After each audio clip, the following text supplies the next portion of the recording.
Headline edition, July 8, 1947. The Army Air Forces has announced that a flying disc has been found and is now in the possession of the Army. Army officers say the missile found...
From the studios of Blackwater Media in the city of Atlanta, it is time for another edition of the Shadowland Radio Show.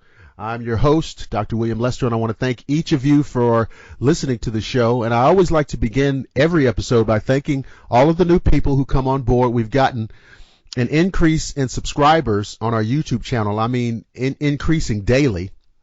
So I want to thank people for finding the show over there. If you go to YouTube and just type in Blackwater Media or type in Shadowland Radio Show, it will come up for you. And we have full-length archives going back to June of 2014. You can also listen to the show on Google Plus and on our Facebook page. Again, just type in Shadowland Radio Show in the search engine. It takes you right there.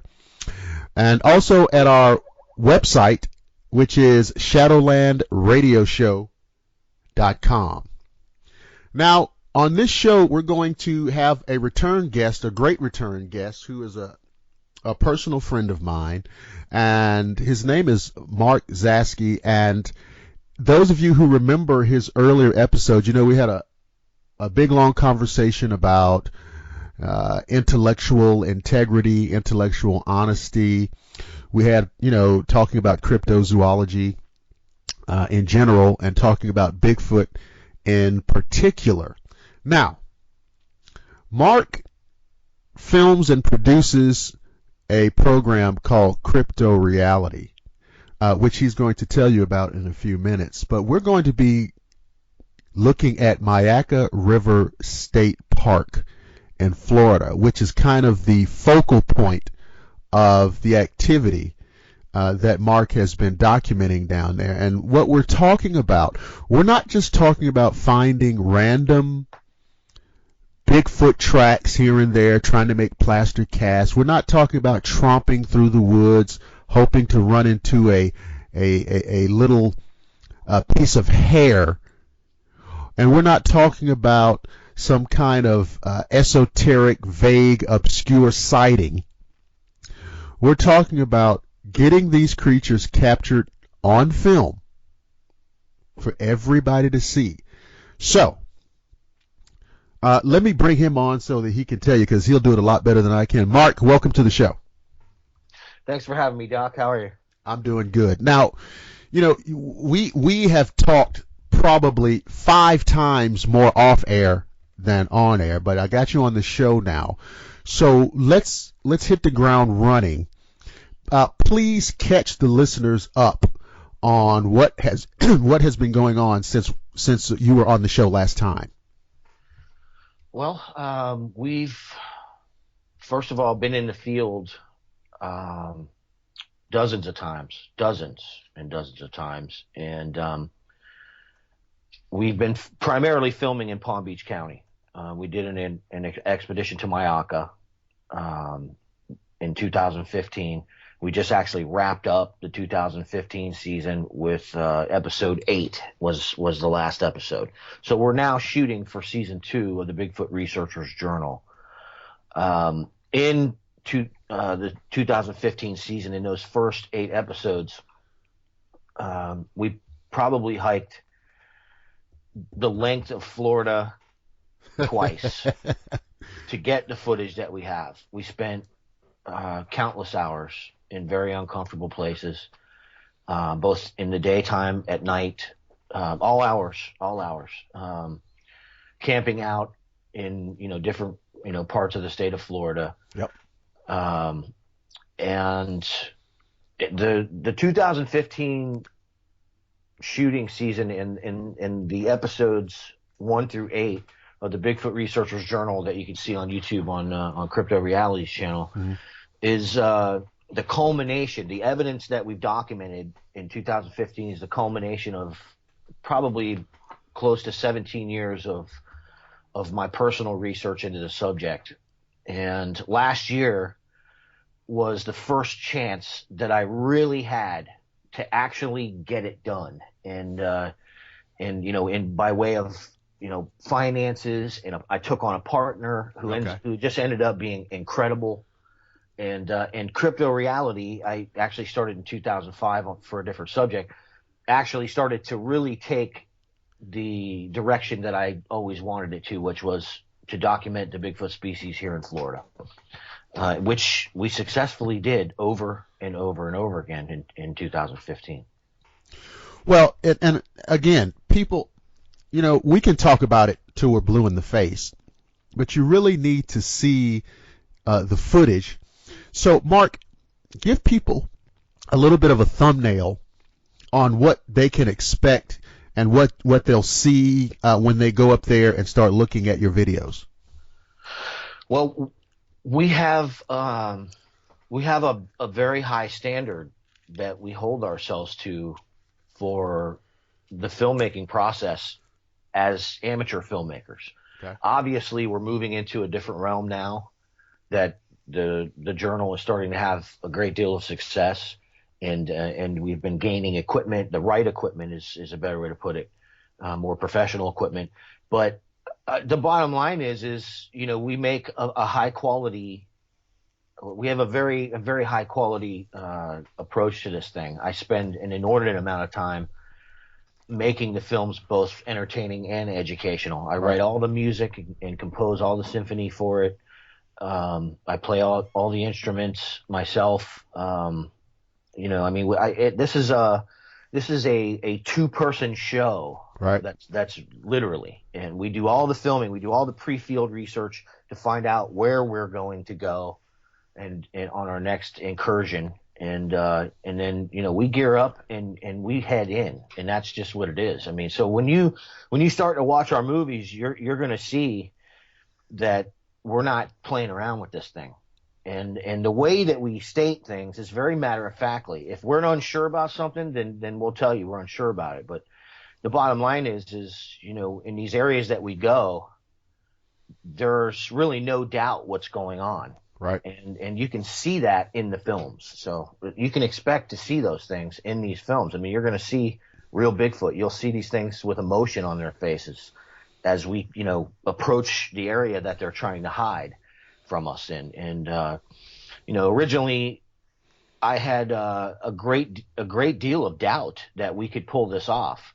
But we had like I said, we set a standard for ourselves first in the pre-research, the pre-field research, and then in the actual filming process, we have a motto: always be filming. Typically, we have no less than 3 cameras rolling at the same time. We have various ways that we actually film and can handle that to have it going. But we have sometimes between 3 to 5 cameras rolling at the same time in different positions. So that's how we actually have so many images of these guys, because we're filming from different angles the entire time we're in these areas. And so why did you said you doubt, why did you have doubts initially about whether or not you could do it? Well, I grew up here in Palm Beach County. I mean, I'm originally from Ohio, but I moved here when I was 10 or 11, and I've been in the bush down here in Palm Beach County and really all over South Florida and Central Florida and the West Coast of Florida my entire life. I mean, when I moved here in 79, early 80, 1980, it was undeveloped. So we grew up in the undeveloped sections. I moved here to an equestrian community. Mm-hmm. And my family actually at that time was raising Arabian horses and showing horses. So I was exposed to the subject from that point on. But I mean, I grew up running, through the bush from an early age. So I developed the experience and the knowledge for tracking and being in those environments from an early age, so. Now, I noticed something that you brought up in one of the recent videos. And I could see an expression of frustration on your face. And I couldn't wait to get you to talk about it. But the frustration that you expressed was concerning the problem with your trail cameras and how there always seems to be an issue with a funny error reading and these type of things, and you were clearly bothered by it. So will you tell the folks about that and what's going on with that? Okay, well, from the beginning, I wasn't real confident in the trail camera thing. I follow a lot of outdoor shows, period. I'm an outdoorsman, so I'm familiar with trail cameras, and I have been for many years. And I'm also familiar with the research community, the Bigfoot armchair research community, and their deployment of these devices. And so I kind of had a case history. When we started to deploy them, we went about it in different ways. One of the things that we were actually doing was deploying them in very obvious places. All right. I wasn't trying to hide it to catch them on film. I was trying to catch them on film screwing around with it. Right. And so, because it's just obvious, it doesn't belong there. And one of the things that we've learned from being in the field a lot and actually in close proximity to these guys is that they're very aware of anything that does not belong in their area. It's like, your neighborhood, they know their neighborhood. It's just a different type of neighborhood. So when we started to deploy the cameras, immediately, we started to notice that we would leave, fruit in an area somewhere where they would have to pick it up in front of the camera, and the camera's very visible, stuck right on the side of a tree, right where we know they're at. I mean, I'm catching them on film in a spot, so I put the camera right there. Let's see if they'll mess with it. And the fruit's gone, and the camera is still in place on several occasions, and it looks untouched. We check the footage, and during the time that the fruit's sitting there, the camera's fine, the images are fine, the video's fine, and you know that because the infrared is interrupted by the wind when any bushes in front of the camera move. So you're getting video of just bushes from the wind moving. It's disrupting the beam, and that's fine. And then suddenly we get several error files, and it's a disruption of some type. Okay. Now at first it was, well, maybe the camera, I didn't have the settings. And so we went through this long process of adjusting things. And it's come down to developing other theories about what's going on, because there's nothing wrong with the camera. I have perfect videos of hunters coming to the game camera trying to untie it. And I tie a series of knots and also we were deploying a sticker. I don't know if we actually got that sticker, but the sticker says you're being watched, as if there's another game camera there, so that to discourage the people from taking that one, Yeah. So, but they couldn't. I have video of hunters trying to untie it, and they can't do it. And after 5 minutes of trying, they just get disgusted and leave. Yeah. Or images of people trying to mess with it, turning it, and so on and so forth, sliding on the tree, trying to get to the knots. And for some reason, several times we have the camera moving, and then it goes to this error file. And then when it comes back on, the bait's gone, or the camera's actually untied and hanging from the tree, still there. Yeah. But we were unable to catch anything on film other than deer, coyotes, raccoons, bobcats, panthers, and so on. I actually, it's frustrating because, you have to start to, it brings up other issues that have been described in the Bigfoot subject for a very long time by researchers who claim to have been in close proximity on several occasions, to these guys. And with our research, we want to take things slow, first of all, before we jump to any conclusions. We don't like to do that. Obviously, we want to have some solid conclusions. But I do have a few theories on it. I just know that the error files, I have dozens of them. And it really is, first of all, we're not putting the camera somewhere that we haven't caught them on film. We're putting these cameras where these guys are leaving tracks, and I've had things thrown at us, or we've been yelled at, or we've picked them up on audio or caught them on film. So we know they're there in the exact areas. So it's, I'm starting to develop the the thoughts here that there's something going on with these guys that physiologically that may actually have an effect on electrical or electronic equipment in very close proximity. I think that it's not a far-fetched theory or hypothesis that because of their physical morphology, their size, you've got a bone density that supports a very robust musculature. Mm-hmm. So you're also gonna see a physiology that correlates, and in that, the electrical field that all living beings generate on this planet correlates to their size. Typically, obviously, you've got examples in eels where it's far more powerful, but it's not something that's not already possible in the zoological catalog. Oh, absolutely. Yeah. So it is something that I'm starting to look into, that it's very possible that these guys have a very strong electrical field. Well, especially when you hit on something. You talked about the bone density. And you must remember, the bone density also means that there is an increased ratio of mineral content.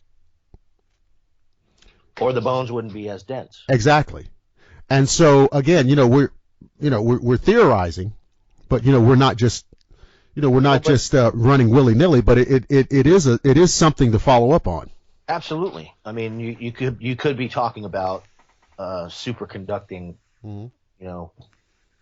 skeletal system. Yeah, no, really. I mean, it's interesting. It's. I mean, I'm sure to some people, it sounds like we're going a little Star Trek here, but no. This is something that we see in nature. Well, we've seen examples we've seen cases, for example, of bioluminescence. Yeah. And things of this nature. So, because there's no question that this creature has a high capability of elusiveness. Okay? Because, like you said, you're catching, what are you catching? You're catching coyote. You're catching everything that's down there. Everything is native to that region. You're catching that, right? Okay. But you're not really catching this creature except on your long range cameras. I mean, you're not having the same problem with your video cameras. You're having this problem with this camera that comes into close proximity with the creature. And so we may be talking about a highly evolved, built-in defense mechanism. Yeah, I think that that's very possible, and I have actually had difficulty with some of our more expensive equipment. It's okay, and it was a lot closer than say 75% of our footage. Typically, they maintain, based on what we're seeing in our films and what we've experienced, with the few exceptions where we've actually caught them by surprise. And it is possible if they're distracted, and that was why we caught them by surprise and got them on film, that they were distracted watching other human beings. And we picked up on that the week prior and planned basically a sting, so to speak. And we ran into the area from another direction, and they were actually watching a fisherman. And that was the first real solid piece of footage we had from the area, where it kind of peeks around the bush and its jaw opens up and it looks shocked as it sees me walking up. It was a juvenile, and its head was no larger than a volleyball. So it was a smaller one. But, with the exception of that, yes, some of our other equipment, we had a night expedition. I think, I can't remember what episode it was, but it's in the journals and on YouTube. And we got into this area where I actually had my first sighting of the big gray guy that jumped across the trail. Okay. And we had a funny feeling, man, that they were hunting in this one area, and it turned out that that's exactly what was going on, because when we walked up, I had game cameras there for months on end, and we saw deer coming through here and hogs, and everything was using this trail. And there's some real thick bush on every side of it. It's a perfect place for an ambush if you're a hunter. Right. In fact, I've actually seen people camouflaged in that area right there, posted up in those bushes waiting for turkey to come down that trail. So we knew it was a spot, and we got in there, and we were warned several times by growling and pounding on the ground.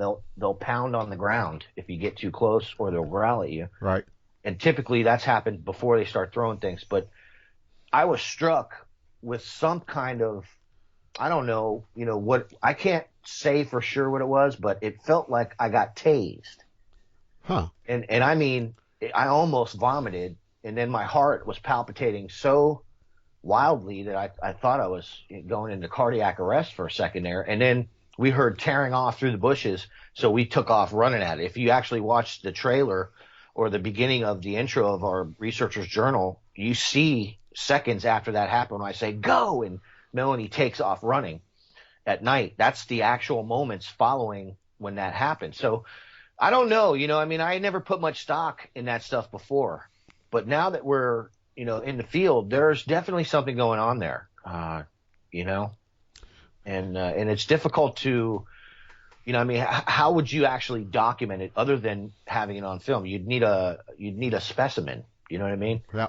And it just, that doesn't seem ethical to begin with, so not to me anyway. No, exactly. And not with what we're seeing. I mean, we're seeing tight-knit family groups here. They maintain close proximity to each other. They're constantly laying around each other. It appears that they take care of each other. It's actually quite startling what we've witnessed. Do you think that, well, like I've heard a million theories about these creatures. Now, my question to you is, do you think that this is a little clan that is set up in this area, or do they seasonally migrate through there? What are your thoughts on that? No, I think we have sedentary, resident clans in these areas. Mm-hmm. I think the reasoning, what I see management practice in these areas, and in that management practice, where we go into these areas, we typically see a lot of human activity and no Bigfoot in those areas. It's the fringes of the human activity, and it's actually the areas that the humans won't go because it's too thick that these guys are in, but they're bordering all of the areas. And when you start to go into these areas, it's real obvious that, there are quite a few of these guys. I was of the mind that one or two would be incredible. What we see now in two different spots that we go is between 20 and 30. Oh. And that's just two places in Palm Beach County. And I mean, the one spot where we've caught almost all of them, if not all of them, besides Mayaka here in Palm Beach County, where all of our Palm Beach County Bigfoot have been filmed, I'd say there's 18 to 20. My goodness. And that may be conservative, because where we have them across this piece of water and they'll come to the edge and watch, they're also on the side of the waterway that we're on. And you can see that in episode 8, because they're less than 7 feet away from Melanie in the bushes staring at her. We got the eyeballs, crystal clear, Wow. I mean, so I I think they're clans, but I don't think they have anywhere to go. I think that it really depends on where you're at in the actual territory. Here in Florida, man, we have a lot of water, a lot of swamp, a lot of very inhospitable places where these guys, they may traverse the areas, but they're human primates. They're going to need a dry area. They're not aquatic apes, you know what I mean? So, so to speak. So it really isn't, I looked at it in the beginning and I thought to myself, because I heard all the theories from these authors who, are cryptozoologists about how they live in gator dens and they share this and they love the water and all this. Wow. They've been cited and this and that. And it's, I never really bought into that because I've spent a lot of time in these areas. And in the water, man, you are vulnerable. I don't care how big you are. I mean, we've got thousands of gators in excess of 10 feet in a 20,000 square acre, area of swamp. Man, there's hundreds of giant alligators in some of these places because that's the only place they can be. Right. So when we look at the wildlife here in South Florida, what we see is the same exact pattern affecting the bush Indians or the Bigfoot or the Sasquatch or the skunk ape, whatever you want to call them. The wildlife is managed. We are encroaching through development from both sides of the state and from the south headed north. The north coming south. And there are very thin strips of dry land. Dry land is a premium here in Florida. Right. And the forested corridors that are dry are even thinner. And in those forested corridors that are dry, there are management practices that maintain modern humans' ability to go hunting. So you also have those areas, and then within those managed areas, you have off-limits areas that are very small, might be 3,000 acres, and that's about it. And those are the spots that we're finding these Bigfoot. Now, let me get you to comment on this. They're in there. So you know what that means. Somebody else knows that they're in there too. Mm-hmm. What has been your... And, when the folks watch the videos, they'll see you making comments on this, but I want to get you to say it on the show. What's been your experience down there with any local officials, park administrators, rangers, or what have you? What's been your experience with this situation? Well, your wildlife officers generally refuse to comment on it, although I've learned to ask the questions in ways to where I can get an answer that lets me know they still know what's going on. All right. And I'm very you have to come in with, you can't just come right out. They'll deny everything. They don't, no. We never see anything like that. I've been a wildlife officer for 30 years. Oh yeah. So then I come at them a different way. And with a sense of humor, and you get, you mean the mystery apes kind of comments? I've had wildlife officers make those comments. Forest rangers, I've talked to in Myakka State Park. All right. One of the first experiences that I had with an encounter on an expedition that we had with my son, where he witnessed it, we went directly to the park ranger's office. My son insisted on filing a report, because he didn't believe it was possible to begin with. He laughed at me for almost a decade about it. And here it is. We're in the park 2 hours in Myakka River State Park, and this thing is playing cat and mouse with us for 45 minutes in the bushes. We already found tracks. We tracked it, and then it stands up, and we had actually hemmed it in against a swampy area that opened up into a real wide area with no trees, and we would have had a real good view of it and caught it on film, and it chose to stand up and backtrack. Well, it backtracked right in front of my son. Freaked him out, man. I bet. And it was immense, between 8 and 10 feet. I mean, it was a big Lord. Male Sasquatch. Black, couldn't see the face. It was so dark. Yeah. And he got 4 to 6 seconds between a couple trees. It walked, right across, right in front of him, about 30 yards away. And we reported it. The very first thing out of the park ranger's mouth that was at the desk, when my son walked in, he walked in just ahead of me, and the door was just about to shut because I was locking the car, so I was a few seconds behind him. Yeah. I opened the door, and he's asking her for a pencil and a piece of paper. He's at the desk, And she's like, well, what's going on? He's like, I need to draw something I just saw in the park. And I guess she could see the look on his face because she said, is that thing still in here? What? That's exactly what came out of her mouth. I heard it with my own two ears. And he said, yeah, and I need to like draw a picture of it and file a report. And I was like, yeah, we want to report this. And she was like, well, I'll get the biologist on the phone. Well, they had one of these little 1980s, answering machines. With the beige been there. Little cassette inside of it. That's right. That's what they had in there. And she picked up the phone and put it on speakerphone and hit speed dial. The biologist picked up, and right in front of my son and I, she says, and I quote, I got a couple of guys here that just saw something in the park, and they'd like to report it and talk. And could you come over and talk to them? She says, and I quote, the biologist's response was, tell them it was a bear. So right then I looked at Christopher, and he'd already had, 5 years of hearing me talk about how they know what's going on here and blah, blah, blah, blah, and the conspiracy, and all that stuff. Yeah. And so he looked at me like he was kind of shocked. And I said, finish your drawing. And she said, well, you're on speakerphone.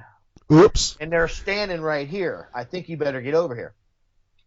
So right there, I got a chalkboard going in my head. I'm making notes. You know what I mean? I wait a minute. Wait. Because this is delicious. Now, the biologist did not know he was on speakerphone, and I just can imagine. It was a woman. Okay. Well, yeah. Okay. So, but what was that moment like? The moment. I mean, the whole thing. We got to hear the whole thing. But what was that moment like when the biologist on the phone and the ranger there with you and your son? What was that moment like when the whole cover was blown in that one moment, right? Yeah, well, to me it was. Yeah. And the funny thing was the ranger was excited. And she was so excited to the point that I believe this is what happened when we left the office. She called the maintenance crew. She called several different – we had all kinds of maintenance personnel coming to us in the parking lot. But that moment in there, I first had a moment of validation because I pursued that angle for a few years. You know what I mean? I had been on the phone with, park officials dozens of times and had them tell me out of frustration, we got people on this. You don't need to worry about this. You know what I mean?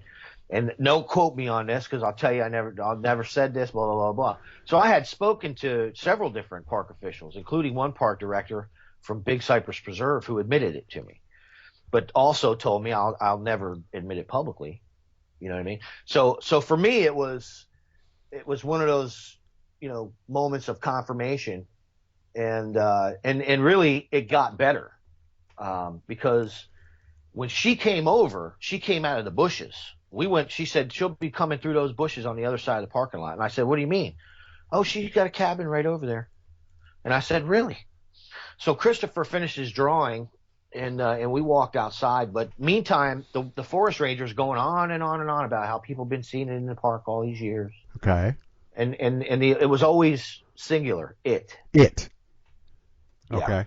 So either a purposeful diversion or a general lack of understanding for what we're dealing with the forest ranger is the way I took it. When we walked outside out of the bushes from the other side of the parking lot, which is about 300 feet wide, this woman comes in official park attire. Okay. And looks like a field biologist. Okay. With the boots and everything. The whole thing, yeah. Yeah, I'm saying, okay, now we're going to get down to nitty gritty here. You know what I mean? Yeah. We're going to get nitty gritty. Talk about this quote bear. Yeah, and here I am, and I'm ready for conversation. I'll put it that way. And so Christopher's standing there with his paper in his hand with his thing drawn, and I look at it, and it's not a bear, obviously. So anyway, she comes across, and she says, and I quote, "Where did you see it?" Mm-hmm. And that's it. Mm-hmm. Not what did you see, not describe what you see. Right. Did not even want to see the drawing. Right. Would not look at the drawing. Right. Would not look at the drawing. And I told her, well, the drawing's right here. And she's like, where did you see it? And so I said, well, Well, she doesn't need to see the drawing. She knows exactly what it is. That's correct. And Yeah. that right then was me going, the look on my face, I started to get angry, actually. Yeah. Because at that point, I knew that all of my investigative efforts up to that point, it was becoming very clear that there was indeed an awareness on behalf of the right park officials. The right park officials. Right. And again, Christopher just kind of stood there and she didn't even want to hear the description.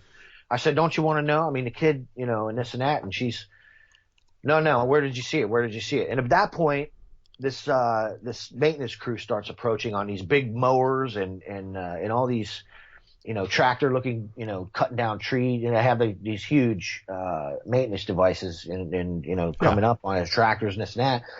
And I said, I started getting a little irritated because, she wasn't budging on the, I don't want it. She was just like, I don't need to see that, Okay. So I said, you're studying it, aren't you?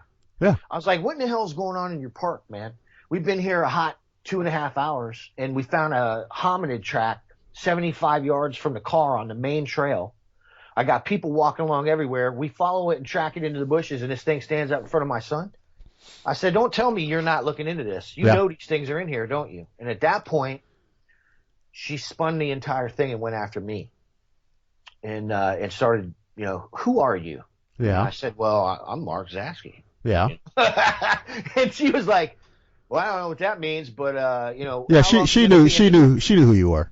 Yeah, man. The bottom line is, I said, I'm here specifically, and I did say this, specifically to document this species in this park. Okay. She said, well, how long are you going to be here?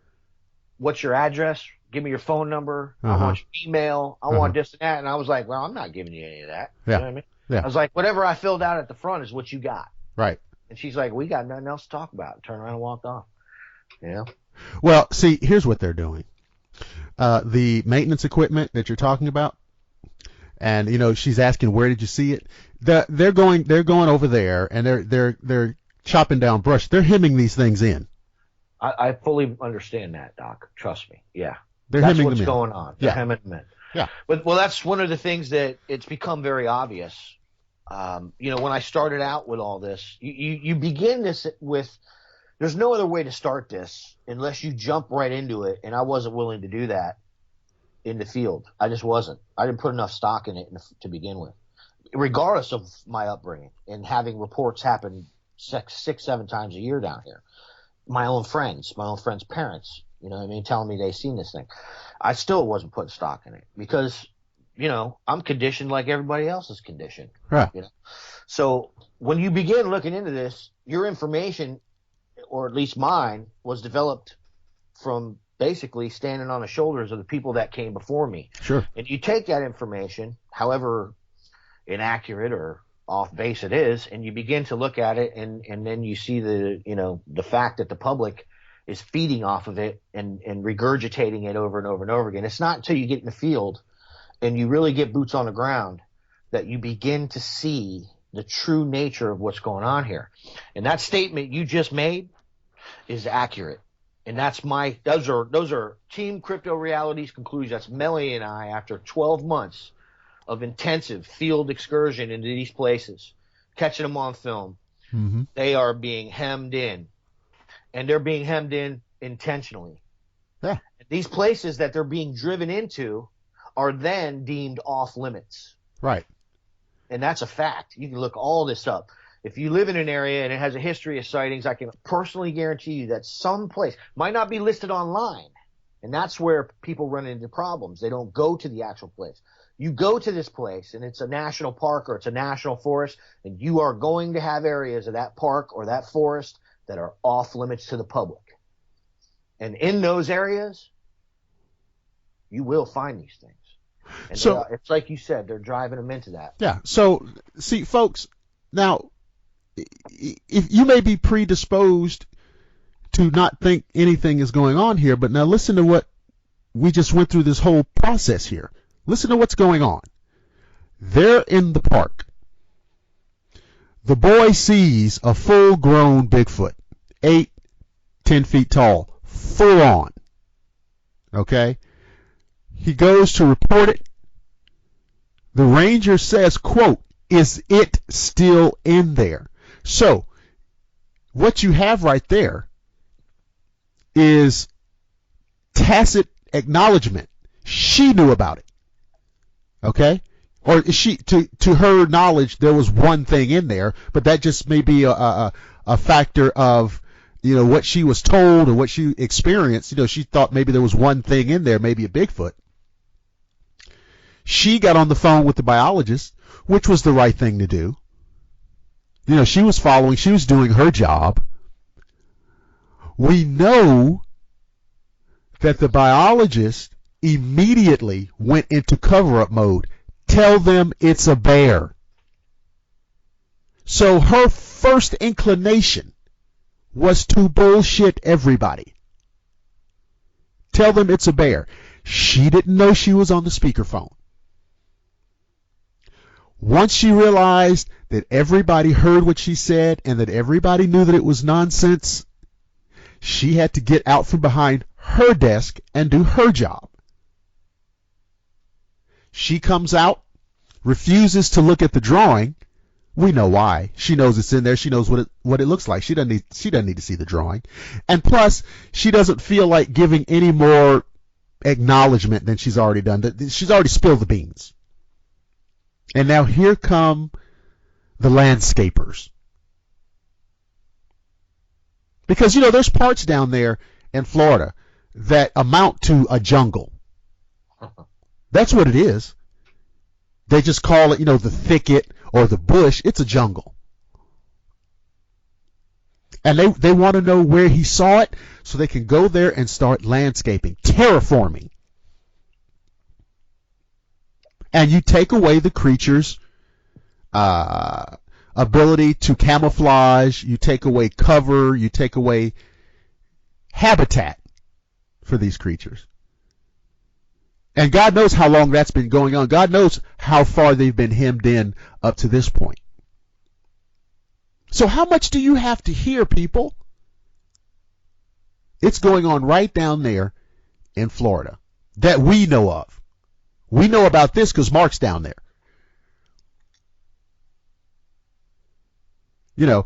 So when I tell you that they're in there, they're in there. Now, Mark theorizes that they may be hemming them in to a very small niche, a very small area, so that they can just declare that area off limits.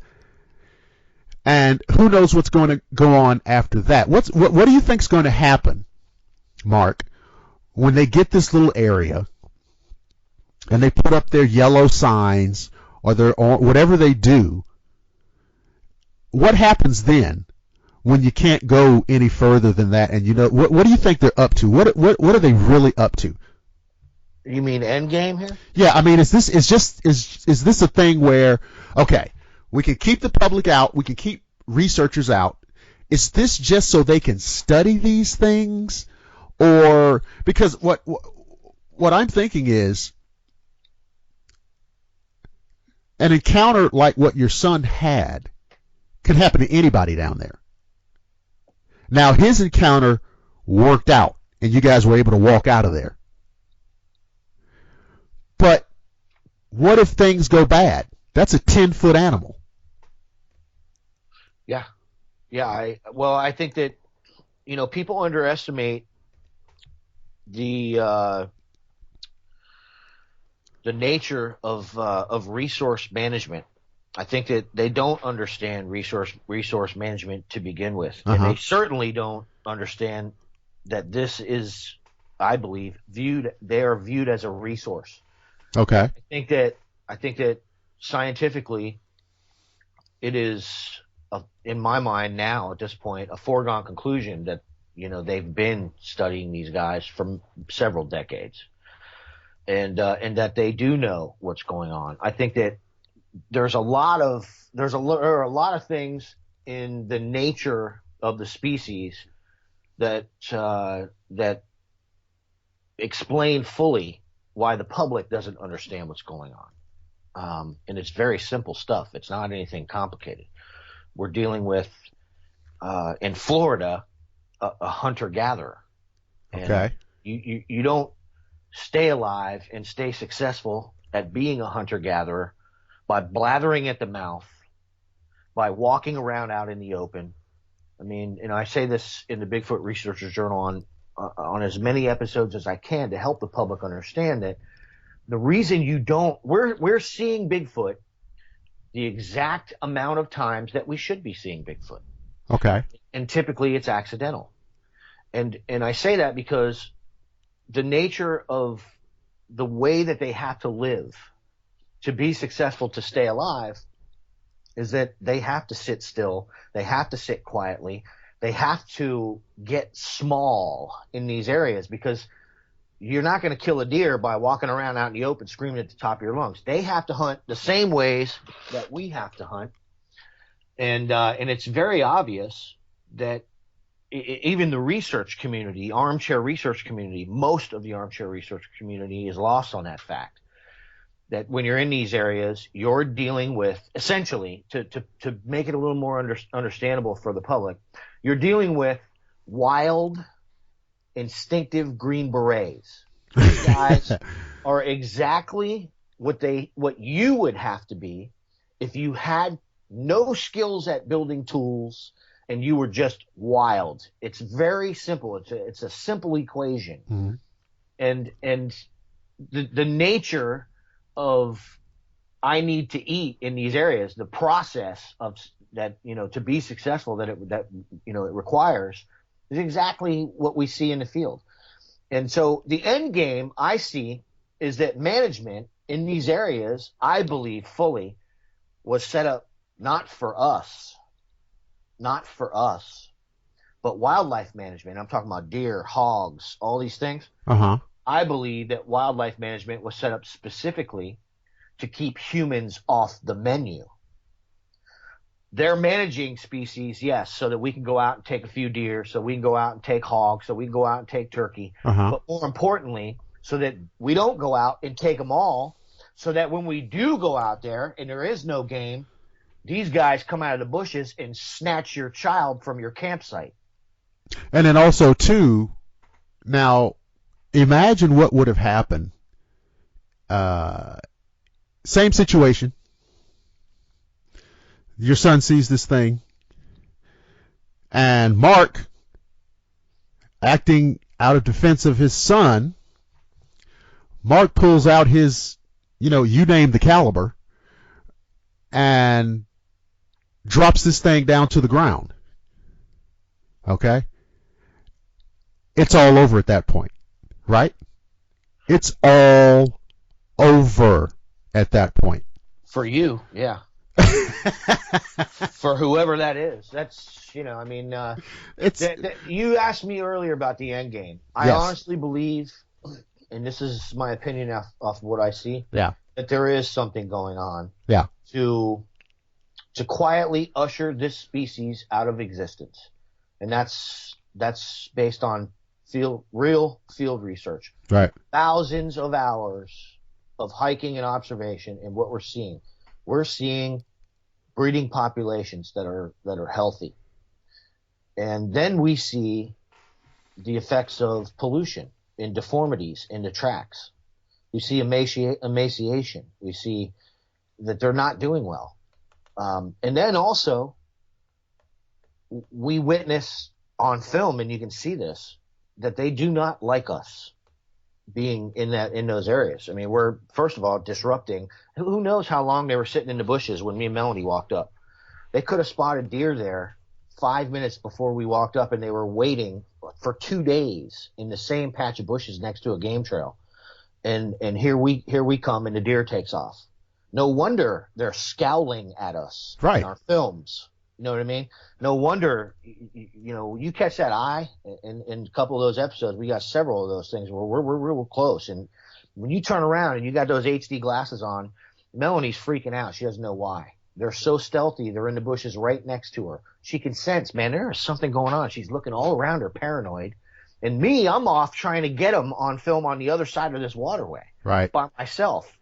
Fully unaware of what I'm up against. And she's looking around. I go back and look at the film, and you got these guys in the bushes less than 10 feet from her, probably right around 6 to 7 feet from her, in the shadows, because they're so black, you can't see them with the naked eye. And to boot, she's got the HD glasses on that are dark. They're sunglasses. So now you've got, an additional hindrance on your ability to see into shadow. But the camera doesn't lie, man. These guys have dirty looks on their faces. Yeah. You know what I mean? She's that close. And there's an infant by them. So, there's a lot of stuff going on here. But I honestly believe, to answer your question, the end game, I think they're they're doing their best to usher this species into extinction quietly. So, and there's a million reasons why, and we're both aware of that. Yeah, I was about to say, because a biologist, for a biologist to be complicit in the eradication of a species, see, that's what I'm talking about. A biologist. Here's the thing, though. Now, when you say complicit, this is where I think the departmentalization comes in. All right. I think you've got these people who are aware, the biologists within the U.S. government, within the Bureau of Land Management, within the Department of the Interior, within the U.S. Forestry Service, that are fully aware. Not all of them.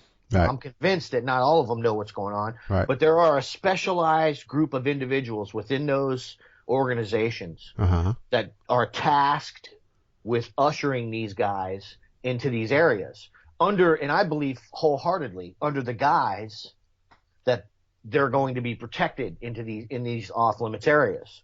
Because I don't see a biologist wanting to participate, or as you put it, be complicit in the extinction of the last autonomous human primate on planet Earth. I mean, this thing's wild and autonomous. Right. They answer to nobody. You know what I mean? So I just can't see that happening. So I think that's where the departmentalization comes in. I think that when the biologist report reaches a crescendo, then that person is transferred, and who knows? Well, we're going to go ahead and give you a promotion now. You're going to go here.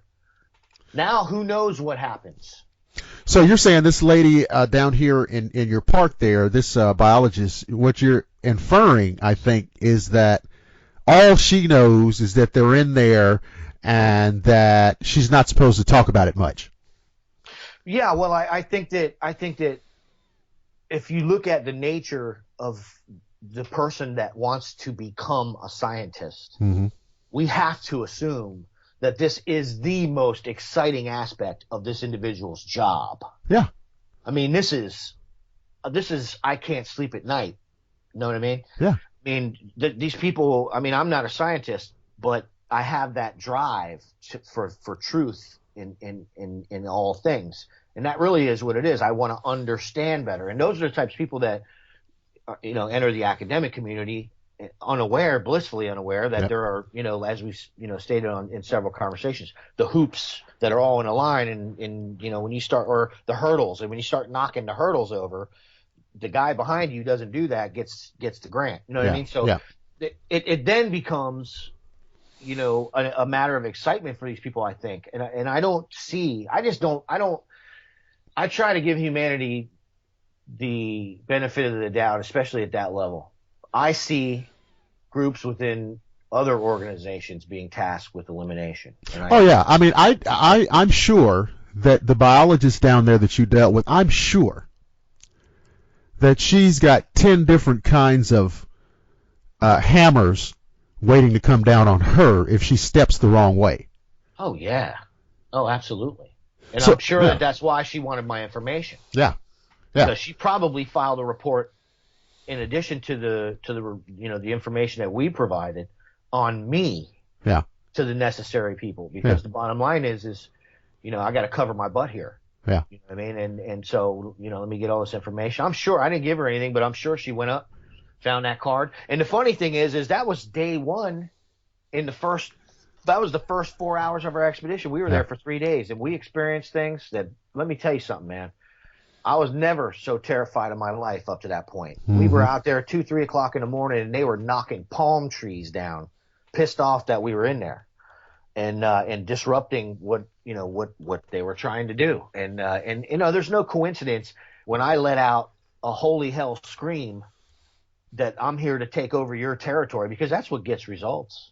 I'm not here trying to tickle your chin. You know what I mean? I want to know if you're here. So when I went into the area, knocking bushes over and kicking palm fronds, and I'm here is the message I wanted to send. And they sent messages right back immediately on every single night expedition we went on. Yeah. We had trees being knocked over. I'm talking about big, fully grown, 40-foot tall palm trees. Whoa. Crashing to the ground immediately after I would let out these huge yells. You know, screaming at the top of my lungs at 2:30 in the morning in an area that we know. We would track them into the area during the day and then return for the night expedition to the exact area we tracked them into. Typically, the tracks would stop at the water, and now we weren't going to go into the water. And then we decided we were going to go into the water, but we were going to do it at night, and that's exactly what we did on that expedition. And you know, I look at it like, you know, I think complicit. I think duped is a better way to put it. I think that those who were involved in this from a scientific point of view could not be fascinated and completely in love with the prospect of studying this species in every way, and absolutely not wish them any harm. You know what I mean? So I don't know. That's just, you know, I look at it like, I always said this after that expedition. And I've been back with Melanie, and the park is a shell of its former self. Exactly what you said. Yep. It's exactly what they did. They removed habitat. Yep. There was so much thick brush in the areas that we filmed these guys, and it's right off the main trails where the public, man, we had people walking by us while we're filming Bigfoot. Well, you can see in the video, there's one moment in the video where you're standing there and a couple of people come by on bicycles. No, you're talking about that's Palm Beach County. Okay. Yeah. No, that's the exact spot where we've been filming them. Okay. Yeah. I mean, when I caught the guy on film that peeks around the bush in his mouth, his jaw, he goes slack jaw, his mouth opens. Yeah. He was staring at a guy that was 60 yards behind us fishing in a canal. Okay. So there's people all around here. And that's, I think, what, you know, most people have difficulty with. You know, I could have went over to that guy and said, you know, you were being watched by a Bigfoot, and he probably laughed. Right. And laughed and laughed and laughed. You know what I mean? Yeah. But, and then packed up and left. Yeah. Yeah. I mean, you know, I look at it with Myakka. They've turned Myakka into a 3-ring circus now. There's trolleys and trams and there's tours, and you know, the bottom line is they're trying to. Governor Scott down here is trying to make these parks self-supporting because he feels like the money that's allocated every year could be better served somewhere else. Public land trust is not of importance to him. Okay. Neither, for that matter, is the actual, science of anthropology. He feels that anthropology should not be funded either. Of course. So, I mean, this guy's like off his rocker, and he's selling off, you know, huge parcels of Myakka State Park, as well as several other parks are in the process of being, the land trust is going to be violated for low impact agriculture. I mean, this is a fact. You can look it up online. This guy's been doing it. And there are people, you know, objecting to all this because it's not his land to give away. But this is, you know, another example of we don't care. We don't listen. We do what we want. And so if we take that and we apply it to the Bigfoot subject and everything you and I have been talking about, that's why I've come to the conclusion that they are absolutely trying to usher this species out. Bye. We definitely don't need you around because you're going to interfere in a big way. Right. Is the message that we get. Right. Oh, I think that's it. I think it all comes down to this is just we cannot deal with this at this moment. So let's just I agree with you. Look, Mark, tell people where to go and what to do to catch all of your shows and videos. Tell them how to get there. Well, it's Crypto Reality on YouTube. And you can subscribe to the channel. We do the Bigfoot Researcher's Journal, and we have a feature-length documentary called Bigfoot, The Unavoidable Truth, The Bush Indian. That's available on YouTube as well. We're shooting now for the second part of that film series, The Unavoidable Truth Part 2, and that's here in Florida as well, where we're documenting the species. We have a ton of footage that's going to be in this second film here. And then we also have a website, cryptoreality.us, and that's our pay website. That helps support the research. This is what I do. I don't. This is my full-time job. I'm a cryptozoologist. I'm a researcher. So it's not just this subject; it's other subjects as well. But for now, we're on this, and we're going to be on it for a while, probably for at least another 2 years. The ultimate goal here, obviously, is to confront science with undeniable amounts of evidence, and so far we're off to a good start. So it's Crypto Reality on YouTube, and then cryptoreality.us. We also have a Facebook page called Crypto Reality Info. If you type in Crypto Reality on any Google search or any other search menu, all that stuff will come up. That's good, and you guys need to support that, because like Mark said, look, he's doing this for a living. This isn't something, and a lot of you guys don't understand that this is not something, that we drum up to generate, pizza money, and to augment income, right? This is, okay, aside from the fact, this is what Mark does for a living. And it also just happens to be damn important work, because the information that got put out tonight, I know my listeners have never heard before. Okay? And you can't imagine what that's worth. You're not going to get that information on one of these shows that's on Destination America or Travel Channel, or one of these shows where people are out in the woods with disco lights. You're not going to get that kind of information. Okay, with people out there throwing rocks and leaving pancakes out there on the ground. It's ridiculous. Yeah. So support this work, follow this information. I'm going to have Mark back on because this is his second appearance, and I started following the show, and I saw a couple of these episodes. I had to get him back on. It was crazy. So we are not finished with this by a long shot. We're going to wrap up this segment of the show, this episode, and I want to remind you folks again, check out the show on Google+, check it out on YouTube, Blackwater Media, Shadowland Radio Show. Check us out on Facebook, Shadowland Radio Show Facebook page, also shadowlandradioshow.com, archived episodes going back to 2014 June. And another thing, guys, I want you to remember, all of the episodes are downloadable, as an MP3 file, so you take it with you on your iPhone, your tablet, iPad, whatever it is you've got now. Everybody's got something that, you can play an MP3 on. So you can do that, and you're not just kind of stuck at your desk having to listen to these episodes, so it's all mobile. So another great episode of the Shadowland Radio Show. Thanks to our guest, Mark Zaskey. I want you guys to remember, even if you see a Bigfoot, don't panic, don't freak out, and don't have a fit, because I promise that I will see each and every one of you again on the flip side.